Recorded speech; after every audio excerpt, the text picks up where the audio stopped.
বিশ্ব নজর এখন ইরানের দিকে, ওমানের ওপর তাই সেন দৃষ্টি। ধোঁয়া ওঠা গরম ভাতের মতোই আরাধ্য এই আলোচনা। সবাই জানতে চায় কোন পথে আগাচ্ছে ইরান আমেরিকার এই আলোচনা। সামনে কি যুদ্ধ নাকি শান্তি?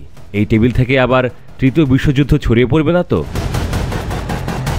ইরান ও যুক্তরাষ্ট্রের মধ্যে পরোক্ষ পারমাণবিক আলোচনায় সন্তোষ প্রকাশ করেছেন ইরানের পররাষ্ট্রমন্ত্রী আব্বাস আরাকচি। ওমানের মাস্কাটে তৃতীয় দফা আলোচনার পর সাংবাদিকদের তিনি জানিয়েছেন, আলোচনা এগোচ্ছে সন্তোষজনক গতিতে। উভয় পক্ষই একটি সমঝোতায় পৌঁছতে দৃঢ় প্রতিজ্ঞ। আব্বাস আরাকচি বলেন, আলোচনার পরিবেশ অত্যন্ত ইতিবাচক এবং এই ধারা আগামী দিনগুলোতে আরও অগ্রগতি এনে দিতে পারে। তিনি জানান, ইরান ও যুক্তরাষ্ট্র উভয়ই নিজেদের দেশে ফিরে পরবর্তী পদক্ষেপ নিয়ে অভ্যন্তরীণ পরামর্শ করবেন। তার মতে, সমঝোতায় পৌঁছানোর জন্য প্রথমে সাধারণ কিছু বিষয়ে একমত হওয়া জরুরি, এরপর বিস্তারিত ইস্যুগুলো নিয়ে আলোচনা হবে।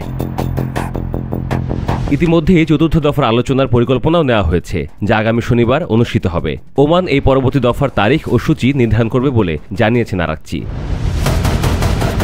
চতুর্থ দফায় ইরান ও যুক্তরাষ্ট্রের আলোচক দলের নেতৃত্ব যথাক্রমে আব্বাস আরাকচি এবং মার্কিন প্রেসিডেন্ট ডোনাল্ড ট্রাম্পের বিশেষ দূত স্টিভ উইটকফ।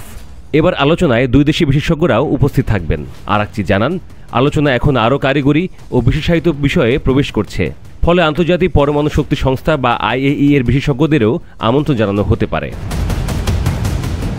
এখন পর্যন্ত শুধু পরমাণু ইস্যু ও নিষেধাজ্ঞার প্রত্যাহার নিয়েই আলোচনা হয়েছে বলে স্পষ্ট করেছেন ইরানের পররাষ্ট্রমন্ত্রী। তিনি জানান, আলোচনার মূল উদ্দেশ্য হল ইরানের পরমাণু কর্মসূচির শান্তিপূর্ণ প্রকৃতি সম্পর্কে আস্থা গড়ে তোলা। এর বিনিময়ে যুক্তরাষ্ট্র ও অন্যান্য দেশের আরোপিত নিষেধাজ্ঞার প্রত্যাহার নিশ্চিত করা।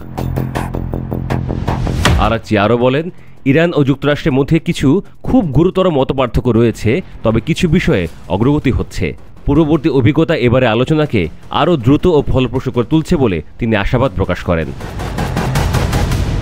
শনিবার মাস্কাটে অনুষ্ঠিত তৃতীয় দফার আলোচনায় আরাকচি ও উইটকফের নেতৃত্বে উচ্চ পর্যায়ের বৈঠক হয়। একই দিনে ইরানি ও মার্কিন কারিগরি বিশেষজ্ঞরাও আলাদাভাবে বৈঠক করেন।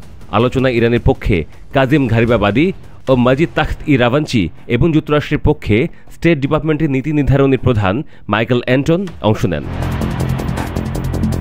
সব মিলিয়ে ইরান যুক্তরাষ্ট্রের এই পরোক্ষ পারমাণবিক আলোচনা ভবিষ্যতে একটি গুরুত্বপূর্ণ সমঝোতার দিকে এগিয়ে যাচ্ছে বলে মনে করছেন বিশ্লেষকরা। আগামী শনিবার চতুর্থ দফার আলোচনার দিকে তাকিয়ে আছে পুরো বিশ্ব।